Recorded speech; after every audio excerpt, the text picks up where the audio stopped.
All right, guys. So welcome back to the show. I have actually a good friend of mine, Johnathan Duncan, with me today, and I invited him on because I actually had a chance to meet him at the Czech Institute when I was taking HLC 2. I think at this point, maybe like 3 years ago, maybe 2 years ago. I don't know exactly when that was. That's a little bit while back, but I remember back then he was still, I believe you're still like an accountant, and you're kind of like in that middle ground, that gray area of whether you wanted to kind of stay the path of the traditional corporate route of like climbing the ladder, et cetera, or try something completely new. And obviously, he's tried something completely new, but his story is like very interesting to me because it was full of a bunch of risk and interesting stories, and I kind of saw him progress through that throughout the years. And I just wanted to kind of chat with him about that here. So welcome to the show, John. Good to see you. Yeah, thanks, Eugene. Appreciate it, man. Cool. Yeah. So we're sitting. I forgot the name of the burger place, but it's some like organic burger place in Carlsbad. And I remember it was like a lunch break in our class, and uh, I was sitting there with my girlfriend, and you came down and sat with us. And I remember you're kind of like asking me, you're like, oh, like, how are you working, for yourself and all that stuff, and asking me a bunch of questions and et cetera, et cetera. And uh, then we went from there. So can you kind of give us some background on kind of what you're doing as an accountant, and then like why you decided to get out of it and all that stuff? Yeah, so I come from like humble beginnings. I'm like the youngest of four. I'm a twin. Family is pretty conservative and just traditional. And so I just kind of stayed on the straight and narrow path. I figured um, I'll pursue accounting and business. And I had some good mentors who taught me tax and accounting. And that led me to getting a job as a high net worth tax accountant in the Silicon Valley Bay Area. And I did that for 5 years. And I met you at the end of my stint there in that fourth year. Um, so yeah, I was doing the corporate thing. I started studying Czech, holistic lifestyle coach level 1, and then level 2. And uh, I just wasn't happy. It's pretty like perpetually anxious. I had plenty of money, but I was always worried about money. Uh, all I could really do was go to work and do meal prep and exercise, and like consumed my whole schedule. So it's a pretty rough time in my life. Um, but on the outside, I had everything. Right? I had the beautiful girlfriend, the nice flat, the nice car, and like the high paying job. And like I said, I was just perpetually unhappy, I, full of anxiety, and I just needed something to change. Um, yeah, so from there, after I did holistic lifestyle coach level 2 with you, I was like my first client, and I decided I was going to go to Austria and become a snowboard instructor. It was a dream that I had for 10 years. So I moved to Austria and did like 6 weeks of training, became a snowboard instructor, worked in Austria, and then took the rest of the year to travel around Europe, the United States, went to Israel and China, and kind of, and then started working more as a holistic lifestyle coach. Gotcha. Yeah, I remember messaging back and forth with you on Facebook, and like every time, I think I would just message you once a like month or every other month, and remember every time you're like in a different country, I'm like, oh, where are you at now? Your background's completely different. You know. But 4 years staying in like an occupation choice that you don't enjoy for 4 years is not too much. Most people just do a whole career in like an occupation, 20, 30 years that they don't enjoy. And oftentimes I feel it's really hard to leave a job because there's so much gray areas in a specific job. Like there are certain aspects that are good about it. There are certain aspects that aren't that great about it. You know what I mean? It's not like all completely bad, because I feel if it was like just terrible all around, it would be an easy choice and a lot more people would make it. But I feel like oftentimes what keeps people in, although they have this genuine sense of like lack of happiness or whatever, is the fact that like, oh, like maybe I don't like the hours, or I don't like that I don't have like autonomy or something like that, but I do have consistent pay, or like this job is convenient, or like pretty good at it and I don't have to think too much, or it's not too stressful or whatever. What do you feel like in accounting, like some of those aspects were for you in terms of like the good aspects of the job? I mean, definitely the pay and the benefits, um, the scenery and the clientele that I was working with. I was working with like the top 1% of the 1% of wealth in in California. So it was really cool to see how people, especially like you have one family group I worked on was the Fisher family, and the grandma and grandpa started Gap, Banana Republic, and Old Navy. So it's cool to see 3, 4, 5 generations of wealth be transferred, and you meet somebody whose net worth is over $1 billion that day. So I think that was pretty cool. I mean, time off was all right. Um, yeah, so I think those were some of the cool. And I mean, I had a high quality of lifestyle, like a high standard of living, so to speak. Gotcha. And what do you feel were like some of the negatives you've noticed, at least for yourself, that kind of made you question it, whether it was like right for you or not? It's it's grueling work. I mean, the hours during busy season, you're going to work a minimum 60 and at a maximum like 100 hours a week. And you have a huge deadline, and you just have to get all the work done. So it's extremely technical and challenging work. As you progress, you have to get even more and more specific. So it's not like you stay open, you get really, really refined into one area. The lifestyle, again, although rewarding, can also be really challenging. Long nights, you're working 12, 14, 16, 18-hour days for weeks on end. And then one thing was just the division between myself and my colleagues. So I always felt out. I never felt like I really had a group or a tribe of people. I'd like make a healthy lunch, and everyone would always make comments like, "Oh, that looks healthy," or like, "Why aren't you eating like us?" Or they like Look like, cater. Yeah, I mean they. I'm like, do I have to answer this right now? you know? Yeah, it is. And like the partners and the senior managers are like talking to you like, "Oh, why aren't you eating the food that we brought in? Like we catered food for you." And I'm like,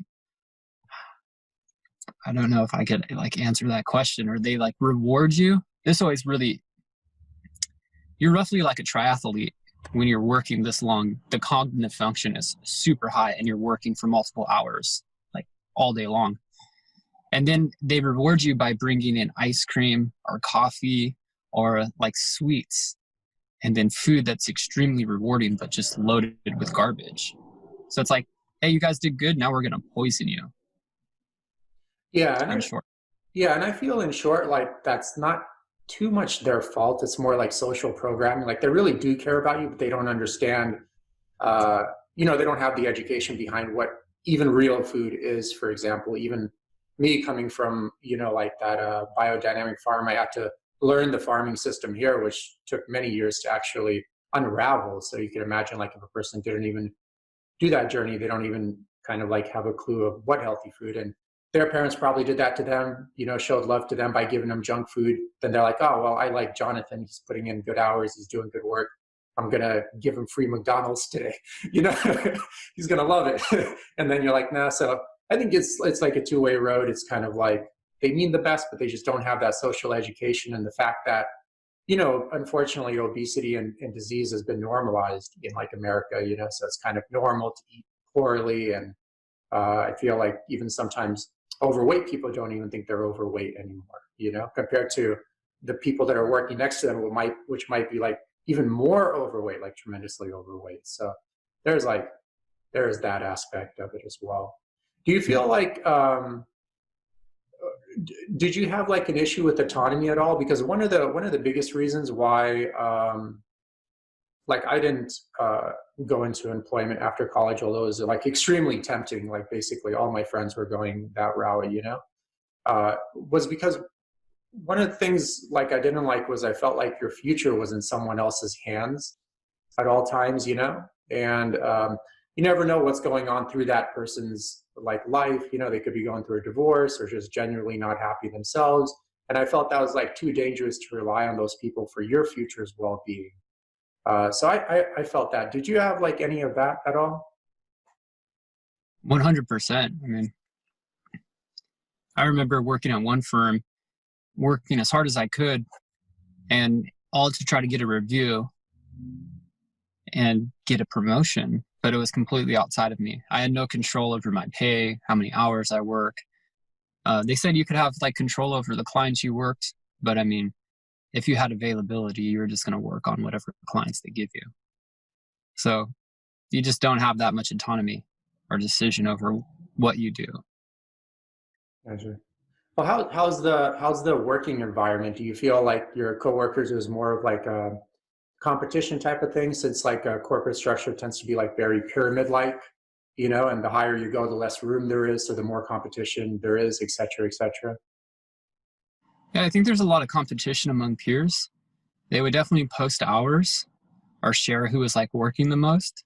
And that information was, so the people who work the most hours would often like brag about how much they worked.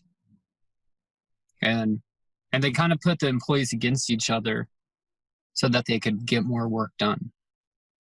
So and then you would be rewarded obviously for the more hours you work. So it's kind of interesting how they built competition into it.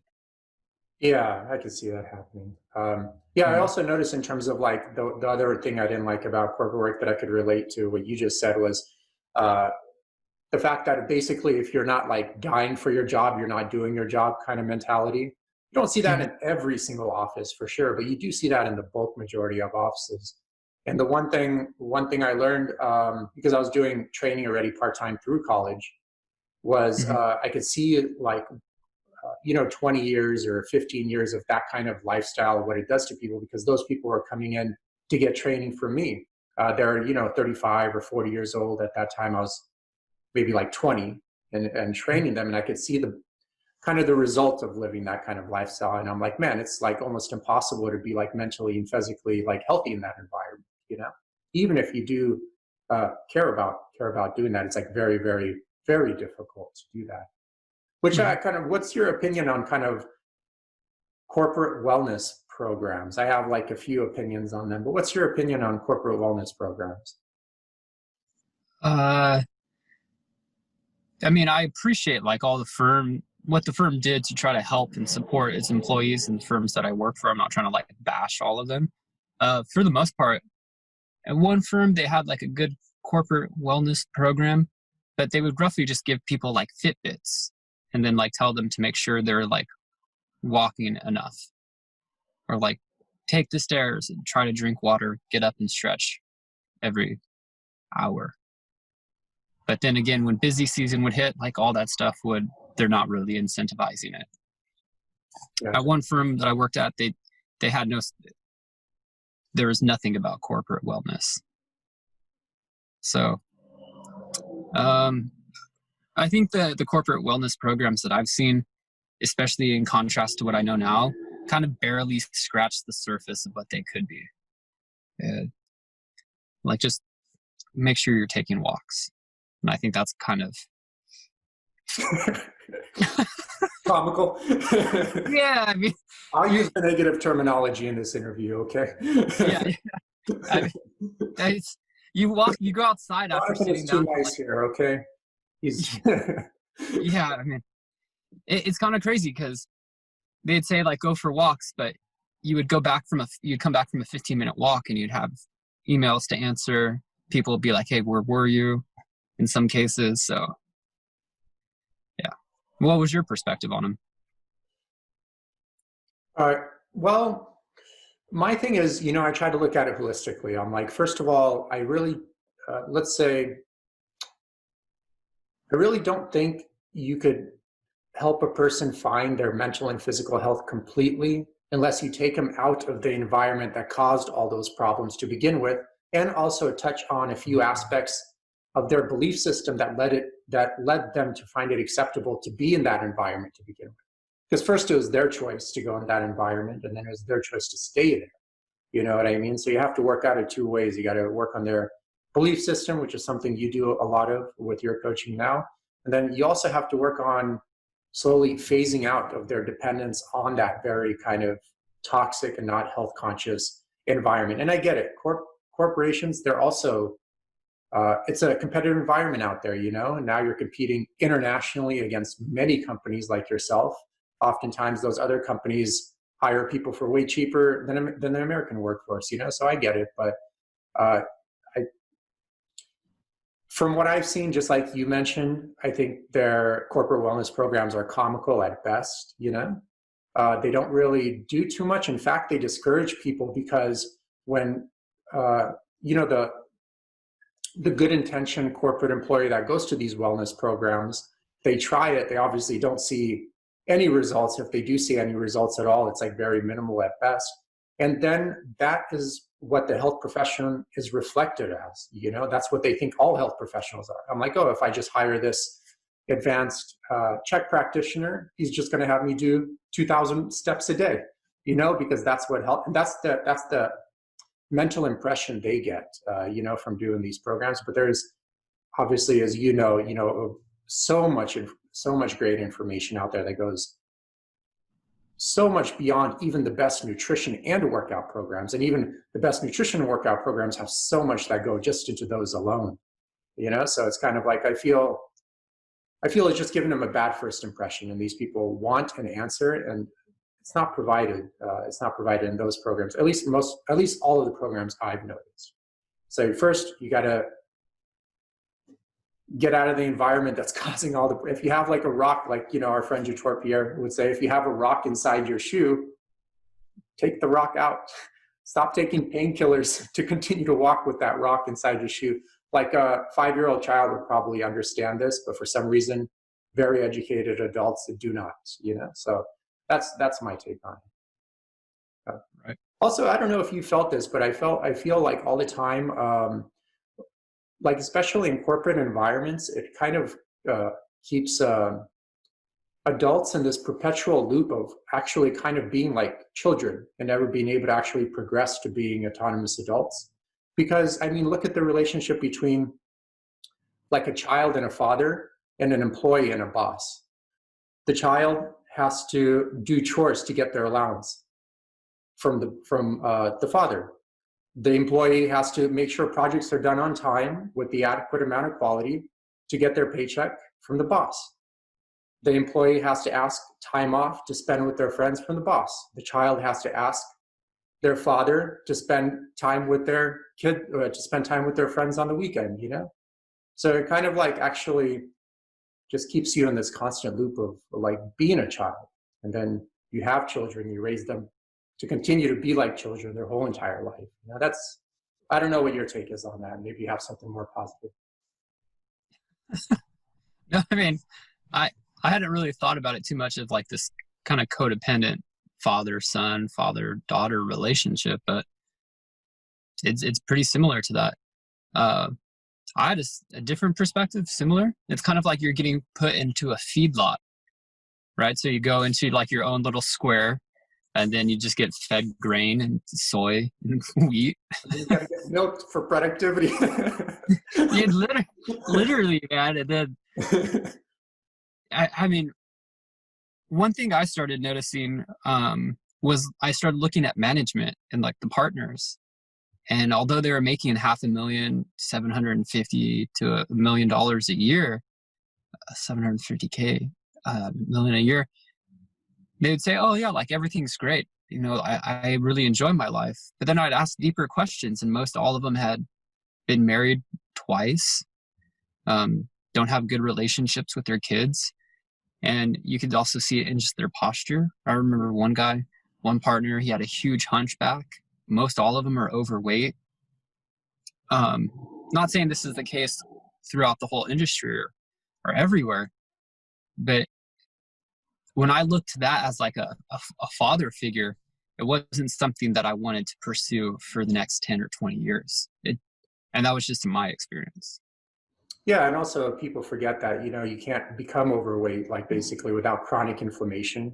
You can't have chronic inflammation without chronic, like mental and physical pain, So it's kind of like, I don't know, maybe a little bit of one of those things where you stay on one path so long, you don't know anything different anyways. So you kind of begin to justify it to yourself of why you're staying on that one path, like one of the situations. So I don't know.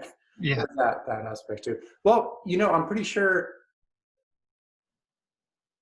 Was it tough for you that last day to finally kind of like bring down the hammer and make your decision to leave? Can you kind of describe, what happened? Maybe some circumstances that happened that led up to that final decision that actually made you take action.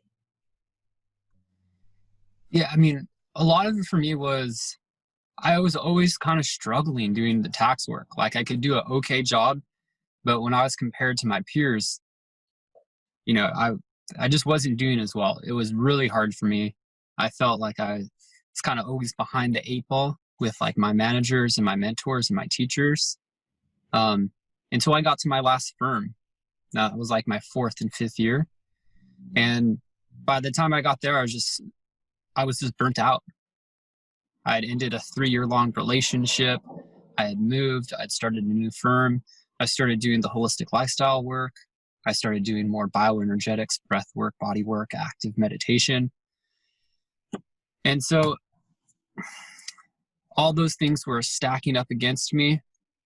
When I went to HLC2 with you, we had the 4-doctor assessment, and I scored extremely low on my happiness. And I thought I was a really happy person. So that was a big shocker. What else? And honestly, I remember the conversation I had with HR. Like full disclosure, they weren't really happy with my performance because my lack of passion was reflected in my work.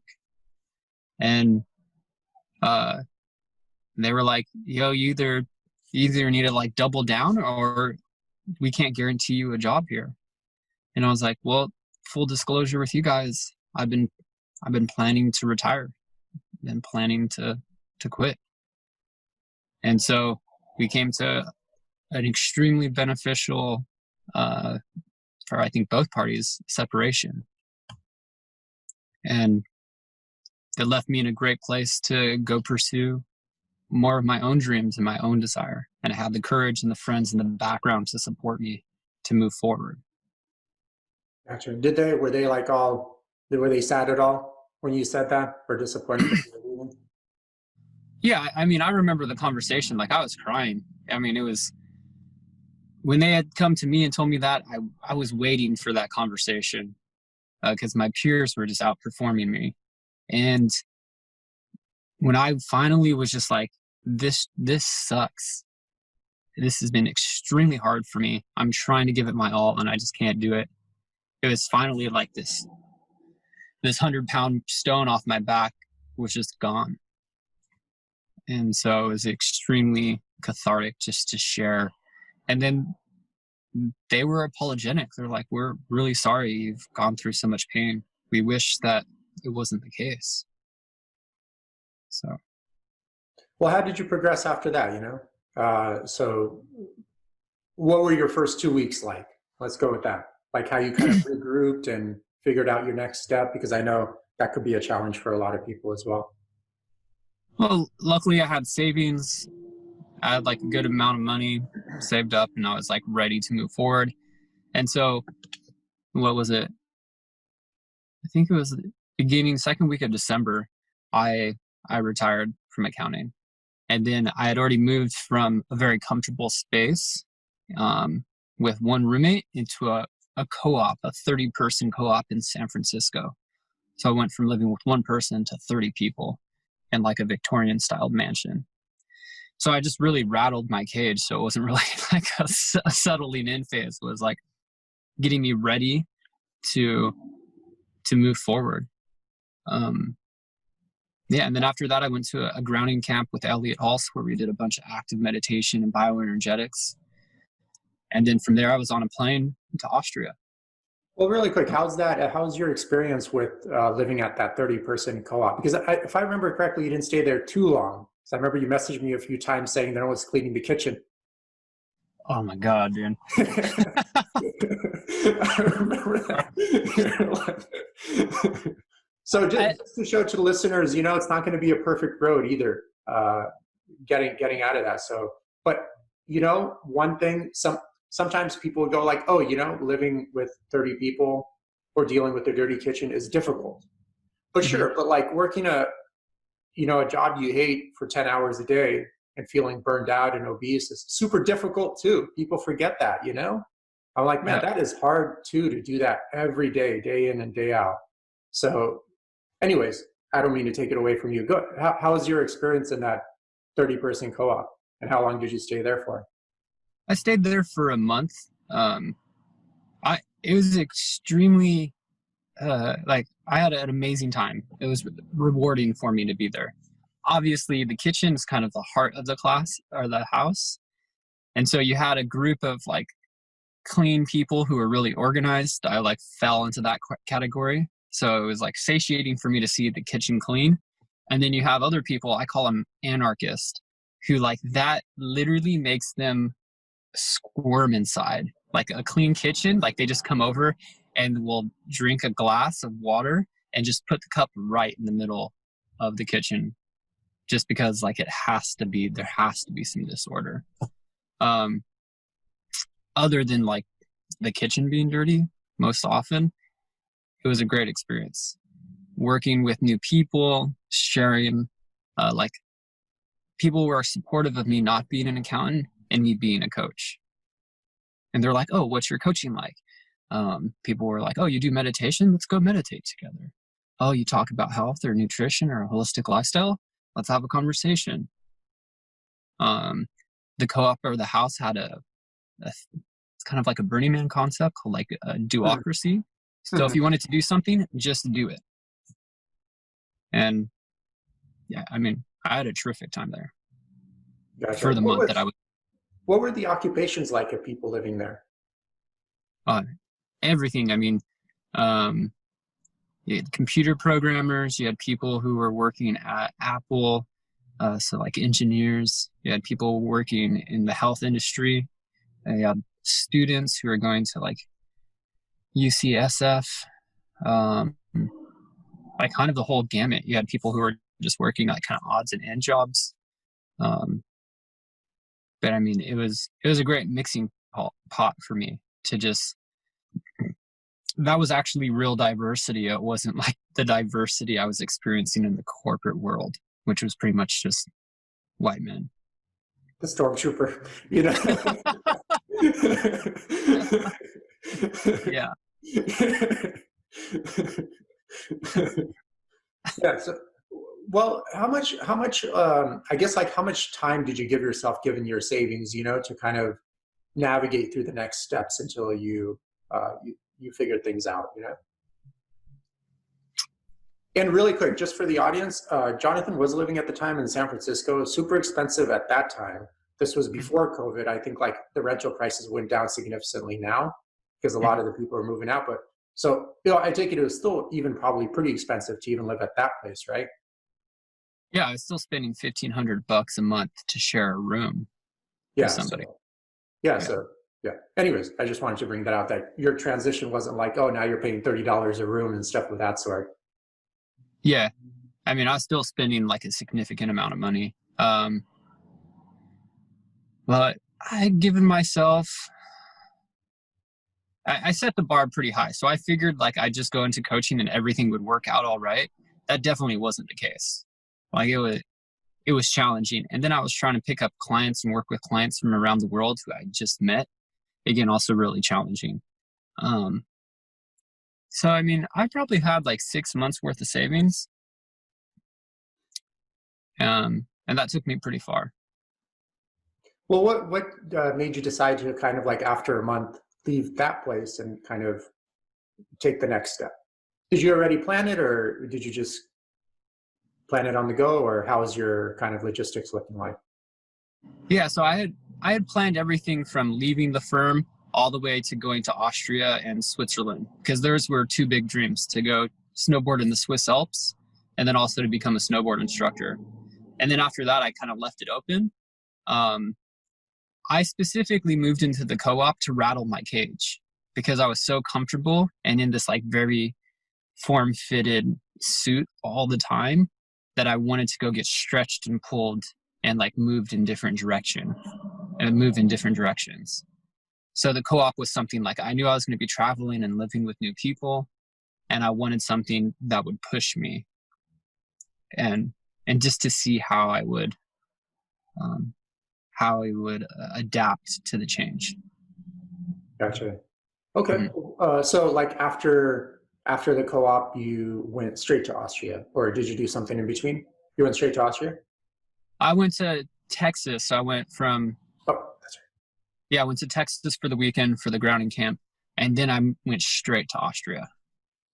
Well, why don't you talk about the grounding camp? I know I followed Elliot way back in the day when he was still doing the strength. I never followed his. I know he had the spiritual practice too. I don't know that much about it, but I followed him more when he was doing like strength and basically strength training. I forgot the name of the YouTube channel already. It's been a while. But can you kind of go over, first of all, like how you found Elliot, what kind of like attracted you to his practices, and kind of going from there? Hi everyone, thanks for tuning into the podcast. I'm curious, have you ever been confused by the labels in the grocery store? In Yevgeny's book, he demystifies the difference between caged, cage-free, free-range, and pasture-raised meats. He also covers how to avoid GMOs, source high-quality water, fish, supplements, and other related topics. It's a beautifully illustrated, non-technical read that comes with a comprehensive video series and other extended learning materials. Jump on Amazon and check out the book titled Anti-Factory Farm Shopping Guide by Evgeny Trufkin. Now let's dive back into the podcast. Yeah, it was 2014 when I met Elliot online, and I was just looking for like a solid like role model, like a male role model. And Elliot was like spitting poetry and like lifting weights, and like just it seemed like this all around this like dope, badass kind of like alpha male who was like grounded and also had a family and kids and like a business. Seemed like he had like the whole picture going on. And then the first time I met Elliot was in 2017 when I went to my first grounding camp. And as I go back in time, that first grounding camp was definitely like a mile marker. Because I was going there to save my relationship in part. I was dating my dream girl at the time. Her and I were friends for 10 years. I never thought she would give me the time of day. And then we ended up dating.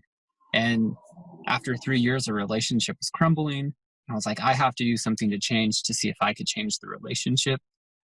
And I went there, and how I described it, like metaphorically, was I was just a frozen lake bed.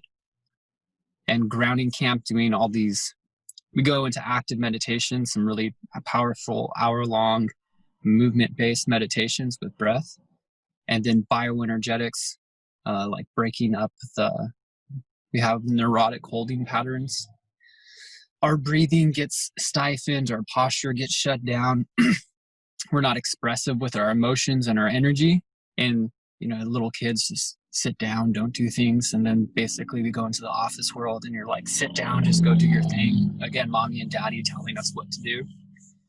And so that first grounding camp was like my frozen lake bed had a giant boulder, like that smashed down onto the surface of the lake, but it just cracked the surface, metaphorically speaking. And so it started to have these changes. After I went to that first grounding camp, I was like, I really need to change my work environment. The relationship with my dream girl came to an end. And I started to warm up, if you will. So the grounding camps that was my experience of them. Gotcha. How long are these camps usually? They're a weekend. Okay, so not too crazy long. Okay, cool. Yeah. Well, do you feel maybe breaking up with your girl had something to do with actually leaving your corporate job and that kind of like atmosphere and environment? Because I know that could be hard for some people that are looking to leave that world because their partner might be really attached to that safety and security, except at least physical safety and security, although mentally it might not be that safe or secure, and it'll always come back and haunt you physically with enough years of being in that environment. But do you have any input on that? Yeah, I mean, I think I went through this transition where I was really putting things on top of me to like make myself seem cool. And so it was like I had the cool job. I moved from a small like farm community called Clovis in California. So it's like a very agricultural based community. So I come from a really small town, and then I was up in the big city. Again, now I'm cool. I'm from San Francisco. Hey, you know what? Now I'm going to put on my suit. Now I'm extra cool because I'm working as a high net worth tax accountant. That's right. Like I work with billionaires and millionaires. Like if you don't have north of $100 million, we don't even work with you. And Patrick Bateman would be really proud of that. wait, who? Patrick Bateman. Uh-huh. I don't know who this is. American Psycho. Oh, okay. Thanks. Yeah. And then I had like the smoking hot girlfriend, you know, from South America. Beautiful, beautiful girlfriend. Like holiday party. One of the partners I was working with, he's like, "This is your girlfriend?" You're like, "Yeah, you loser. Get used to it." Yeah. He was like, "How did you do this?" I was like, "Why is everyone so like?" You guys just think I'm a fucking nerd. What the fuck, man? Like I have a big personality, okay? Yeah. I'm sure everyone thought that. Yeah. And so, you know, and then I had the nice car and the nice flat. So it was like all these things on top of me, but I was always inadequate. I was never enough. And that first grounding camp started to show me, it was the starting point for me to realize that all of those things outside of me are extremely fleeting. If I don't feel enough adequate inside internally, then it doesn't matter how much money I make or the girlfriend or all that stuff. And so I think when the relationship ended, it started to show me that I was enough as a person. And then the job was like, I actually don't need the job. I don't need the job to be cool enough or get my approval or my validation. So the girlfriend was definitely one of the first things that went, and that destroyed me. I mean, I cried every single day for like a month and a half, and I broke up with her. Gotcha. I wonder how much, like that validation, et cetera, that oftentimes a lot of people seek, and I seek it in certain parts of my life as well, for sure. I'm not exempt from that. But I wonder, like for example, when you left work, your coworkers were still super busy working and trying to survive in that environment. Like how much of them after like a week has gone by even notice you missing, like a week or two? I mean, I didn't notice any of my employees once my colleagues after they left or quit or went to another firm. After a week or two, somebody filled their seat. Yeah. So like my question is, then where's the validation? I mean, do people really even care like what you drive personally? And not that they're selfish, but they have so much going on in their life too. You know what I mean? And they also could be selfish in one vantage point or another. But I'm just wondering, like so many people take so much energy to kind of, I guess, stand out, be like prestigious, have these titles, et cetera, but at the end of the day, it's kind of like, I'm pretty sure even, I don't know, like 10 years will go by, majority of people wouldn't even know who like Steve Jobs is, for example, although they're using like all his products or something, just as a random arbitrary example, Right. So, I don't know, there's also that, and it's like, if I don't like it, if I'm not getting the prestige I think I'm getting from it, one thing I think like that keeps people in environment is they kind of seek like biological safety. Mm-hmm. In the sense that, you're biologically safe. Now you have enough money to buy a house, 2 cars, a dog, to provide for your kids, so you're biologically safe. But they always kind of, I feel like 9 out of 10 people strive for that at the expense of their like mental safety or mental health rather, So, and Walensky, this isn't what he says directly, but like Dr. Stefan Walensky, he's like, I think he's the founder of quantum psychology. Maybe someone else has founded before him, but I found out about it through him. I keep asking you to be in the book clubs on Sunday, but you keep turning me down, but that's okay. We'll talk about that a little bit later. Anyways, I appreciate it. Yeah, obviously when you're in society, you have to wear many masks, to survive in that society, to be like physically safe, to be biologically safe in that society. And, you wear many masks so you can get a job, a good paying job, stay in that job. You wear many masks to become friends with people, et cetera, et cetera. And you see like people get in their 40s, all of a sudden they have their house, their whatever, savings, security, et cetera, et cetera. They just feel like very miserable inside, just because they have to wear all these masks for so long just to keep themselves biologically safe, to be able to survive long enough, most likely just to reproduce. So it might be like this selfish gene kind of thing that kind of perpetuates you to go in that direction, so that gene can reproduce and make another kid. So it wants to keep you alive long enough. And then after you have a kid, the genes are like, I just don't need you anymore. Get out of here. I forgot. Yeah. I think it was Richard Dawkins that wrote the book, The Selfish Gene. I mean, it must have been like 15 years since I've read it, or 20 years. But anyways, I think there's like most likely something of that sort. Like your genes kind of tend to kind of think more short term. I just want this guy to survive this week so that he has a chance to reproduce, damn it. So I have a chance to continue, my genetic line and that sort. But anyways, so yeah, you finished the, what was the name of the camp with Elliot Hulse?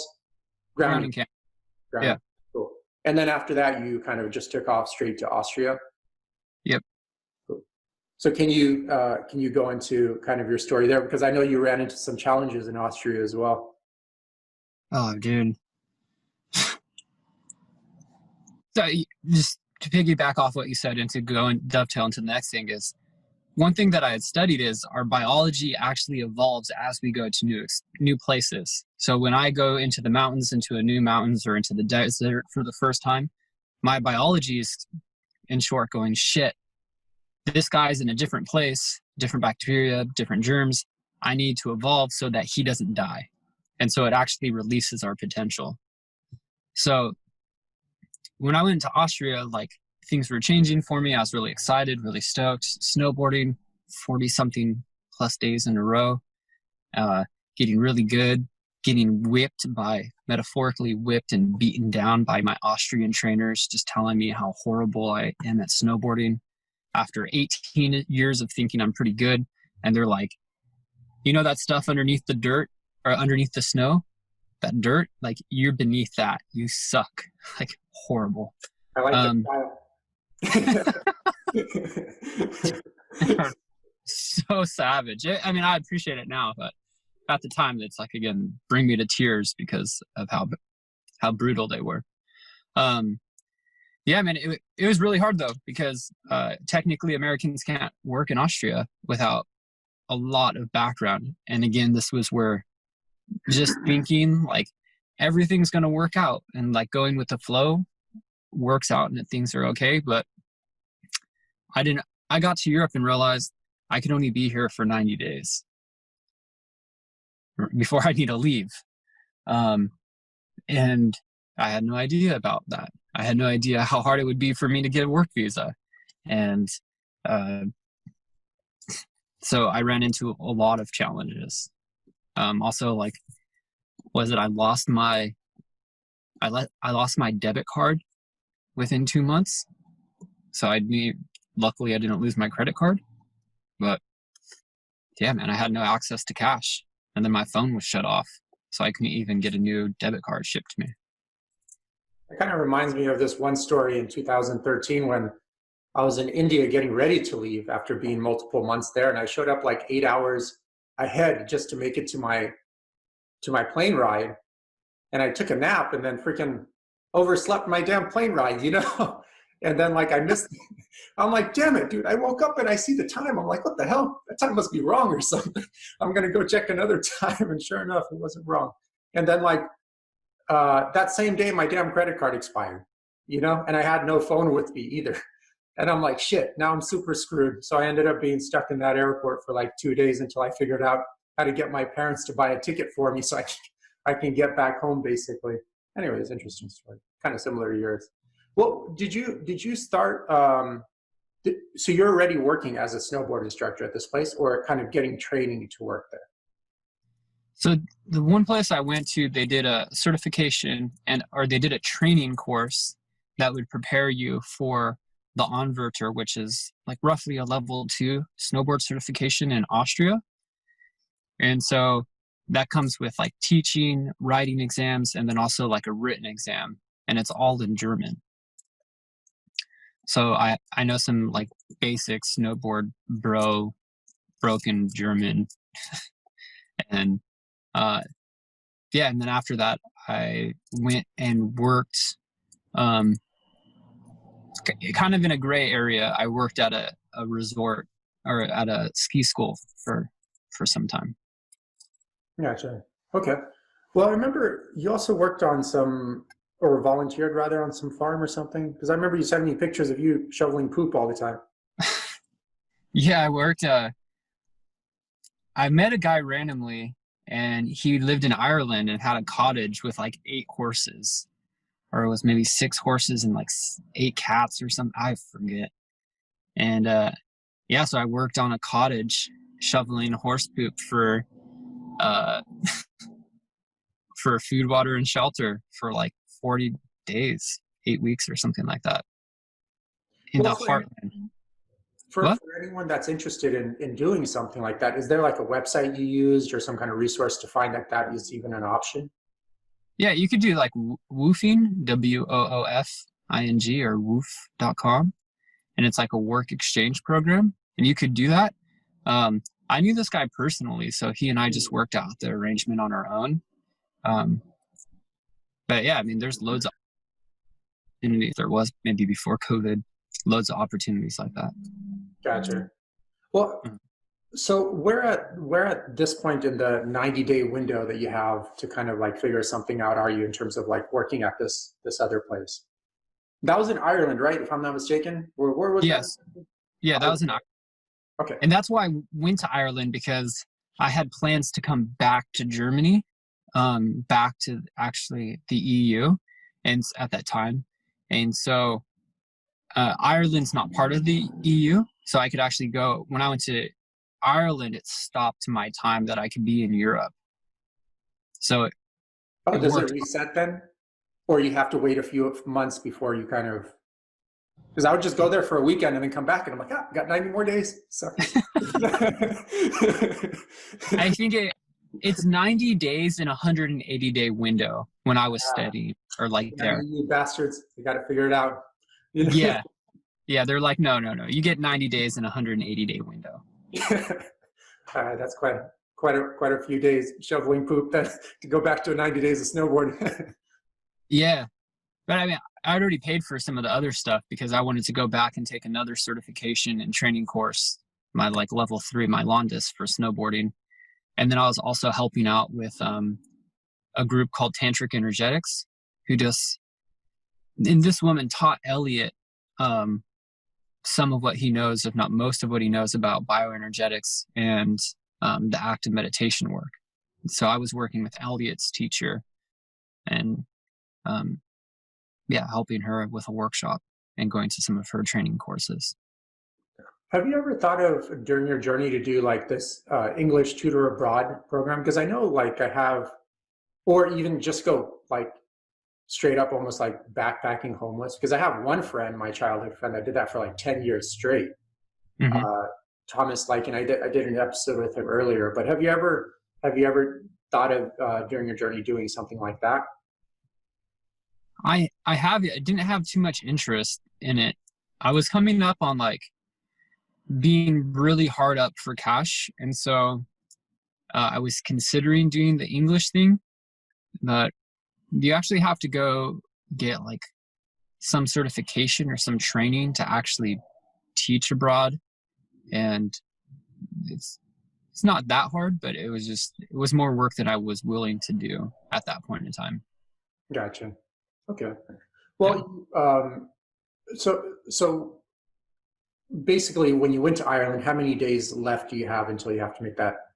Or you're already at basically the 90-day mark, then you went to Ireland, right? Is that how the timeline goes? I think I was about 60 days, maybe 40, maybe 50 or 60 days in Europe. And so I roughly had a month left, which timing wise, it actually worked out perfect because I had maybe 40, 50, 60 days in Europe. And then I went to Ireland for 40 days. And then I was able to come back to Europe and work with tantric energetics, go take some more snowboard training.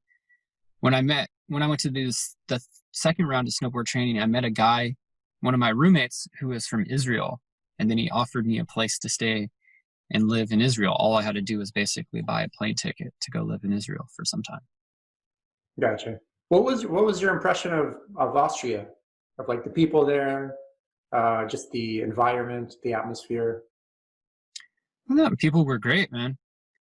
I mean, I was in kind of more touristy areas, and like the tourists would pay for the locals to live, so they were all pretty nice to us, to our face. I don't know what they said when we walked away, but Gotcha. yeah, man, I really liked Austria. The countryside's beautiful, the mountains are beautiful, people are nice, good food. Yeah, I really enjoyed my time there. Gotcha. So is the next place you went to was Israel? Is that where you? Uh-huh. Okay. Yep. What was your game plan there? I don't remember you going to Israel. I must have maybe lost touch with you at that point for like a month or two, because I know we're kind of messaging back and forth sporadically. Yeah, I was in Israel for like 10 days or 2 weeks or something like that. It was intense, man. I grew up Christian, so I thought Israel was just going to look like all the little pictures that they put in like my Bible schools. So I thought I was just going to walk around and see all these like palm tree styled like roofs on houses. And dude, it's just like a regular metropolitan area. Like when you go into Tel Aviv. Welcome back to San Francisco. Like, yeah, except for yeah, you just got people speaking different languages. Yeah. Yeah, I mean, you go to the old city where they have I forget what they call it. It's not the actual place where Jesus Christ's body is, but a lot of people believe that that's where his body is. And like right down the street from that is like a Rolex dealership. So it's kind of odd, but you got to pay the bills, man. What do you want? Yeah, I know exactly. Sell the Rolexes, damn it. Yeah, man. So I mean, it was pretty cool though. I mean, Israel was like a great time. I mean, that was my first time being technically in Asia, because I didn't know that Israel is part of the continent of Asia. Gotcha. So were you just kind of just hanging out for the most part with friends and stuff of that sort? Yep. How come you cut it so short there? You're spending so much time in all the other places. What was that? Well, I needed to get out of Europe again, and then I had the opportunity. I was like, when will I have the opportunity to go live in Israel with like a local? And I was like, I probably won't. And the plane ticket was only like $300 or $400. So it just made sense to go over there. And then I needed to come back to go to Germany to help out and to go to a workshop. Gotcha. And how long were you in Germany for? I think that finished my time in Germany. I think I was there for like 2 weeks. Okay, cool. I really like Germany. I think you stayed in Berlin for a while, right? If I remember correctly. Yeah, that place was really cool. It was cool to see like that they didn't bother to actually fix any of the buildings from the Battle of Berlin. You know? No. You go to the grocery store, you still see like a Russian tank around in the side of the wall. You know? I'm like, man, something must have gone down here on this block right here. Yeah. It's like times have changed. See, they built walls and trenches to keep people like me out of there. Now they're just asking me to buy stuff, you know? Yeah, dude. It's crazy, man. Like I would walk in between East and West Berlin, or what was East and West Berlin, and go across the bridge, and it was just like people 20 or 30 years ago, like that, you couldn't do that. It was not okay. Gotcha. Yeah. Well, what happened? What was your next path like after Germany? Germany, I was in England. was that yeah, Great Britain, England, whatever, the UK, United Kingdom for a couple of weeks. And then after that, I went to New York. Gotcha. Why all of a sudden back to the U.S.? I ran out of money pretty much. Oh, gotcha. Okay. Yeah. But, Should have stayed on that. Should have stayed on that horse farm or horse ranch or whatever. Oh, yeah, that was rough. I wasn't going to go back there after offense, but yeah, it was time, right? Like I had been overseas for almost 6 months and out of the United States, which was like my longest time out of the States. And I think it was just time for me to come back to the States, and also had some opportunity to earn some money and work. And it turned out to be extremely fruitful for me to come back into the States. What'd you end up doing in New York? At that point in time, I was helping out and like volunteering with grounding camp. So I wasn't a participant. Oh, that's right. Okay. I remember this. Okay. Yeah. So I was going out and I was actually helping and supporting the campers and the staff and doing whatever I could to help out. Gotcha. Cool. So what, how long did you stay to doing that before you decided to go to your next move? That was pretty much like a weekend. And then I went I'm like, damn, that was fast. Okay. Yeah. I guess no elaboration needed on there. You're like, yeah, 48 hours done. And then I was coaching, but I really didn't have any money. I had like $100 in my bank account. My credit card was like maxed out. And I was just like, well, what am I going to do? And so I put a message out onto Facebook that was like, in exchange for food, water, and shelter, I'll teach you everything I know. And a guy that I just met that last weekend at grounding camp hit me up and said, hey bro, I got all the food, water, and shelter you need. Come out. There's plenty of things you could help me out with.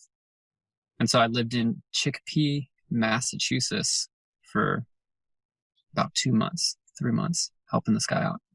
What were you doing for that guy?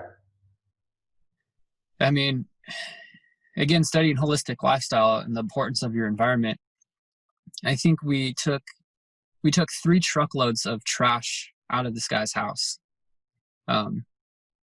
Really generous guy, but I mean, we just like pretty much did like a overhaul kind of his lifestyle. So I went there, did a lot of cleanup with his front yard, backyard, his sunroom. Then we went, he was really nice. He let a homeless guy sleep in his sunroom, but this homeless guy had peed and pissed and shit in like buckets and bottles and just left it all in the sunroom, and it was like contaminating his house. So then we removed all of that from his sunroom. And then I installed a new water filtration system in for him. I started helping do like food prep and buying food and working on his backyard. So pretty much anything I could do to help support him in his lifestyle. I did everything I could to help. Gotcha. And he just kind of gave you food and that kind of stuff? Yep. He gave me food and that kind of stuff. And then I also started working I sold my first coaching program pretty much right after that and started working with a handful of clients. So I actually had money coming in and was able to go like buy my own groceries and start like supporting myself. Gotcha. Cool. Mm-hmm. So what, did you know it was going to be a 2-month thing, or is it kind of like a day by day type of deal when you went there? It was kind of a day by day situation, like kind of week by week. But then I would go, what's that? I think it was September, October. Then I went to Florida after I was in Chicopee or in Massachusetts to help out with the last grounding camp that I would go to. So then I would stay. Go ahead. Go ahead. Yeah. So then after Chicopee, I kind of did that stay. And then I went to Florida and I stayed in Florida for about 2 months. And again, I helped out with another grounding camp. I met another camper who was super cool, my buddy Fabiano. And then he and I started working together and cultivating a group of men called the Conscious Men of St. Pete, Florida. And so then again, I would meet more clients, and I slept on his couch for 2.5 months. Gotcha. Well, Mm. I remember you went to like China at one point as well, right? Yeah. And so I had this odd situation come up where an old colleague who's Chinese hit me up and she said, "Hey, one of my friends needs someone to go to China for him and he needs to be American. Can you go to China? He'll pay you to go to China and cover all of your expenses." And this was right before COVID hit. Or like came out of Wuhan apparently or whatever. Mhm. And so, yeah, I went to China for, what was that, 10 days, 2 weeks. And you're like around Beijing area? Yep. Yeah, Hubei and Beijing. Gotcha. Cool. Cool. So how about uh, what happened after that? Well, first, Yeah. what did you think about Beijing? I spent a little bit of time there way back in the day as well. I liked the Great Wall. It was cool. Once again, one of Mhm. those things that's meant to keep Russians out, but now all you see is Russians there with their paying a $10 all you can access fee day. Yeah. Yeah, man. I mean, Beijing's, it blew me away because you would see, um, they would have skyscrapers that were, I don't know, 30, 40 stories tall in like a city block. And there'd be like 3, 4, or 5 of these skyscrapers, and each one would house like 10 or 20,000 people. And so you would literally see like an apartment building, again, like you'd see 100,000 people in a city block all stacked up on top of each other. So, I mean, for me, it was just crazy. That was a huge culture shock for me. Just to see so many people, millions and millions of people, hundreds of thousands of people, tens of thousands of people, all so packed together. I mean, and then all around like the city center too, where you would see like they'd have these old palaces or like these kind of like sacred, not temples, but these places where everyone would come to.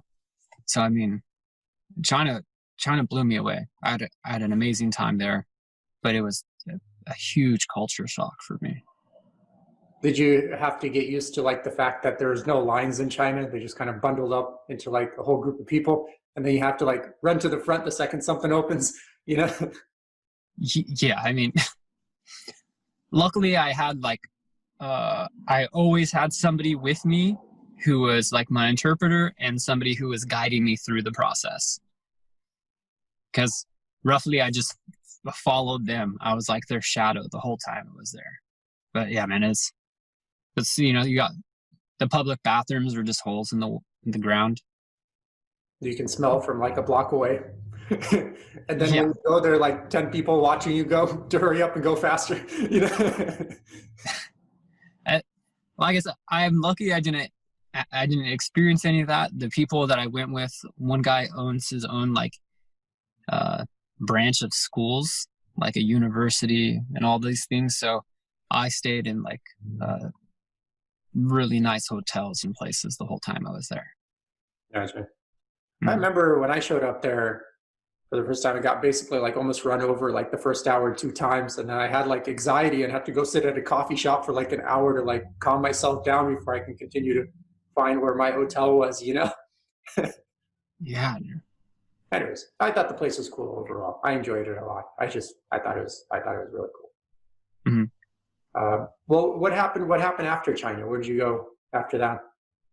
China, I went back to Florida for a little bit, and then I came out to California for Thanksgiving with my family.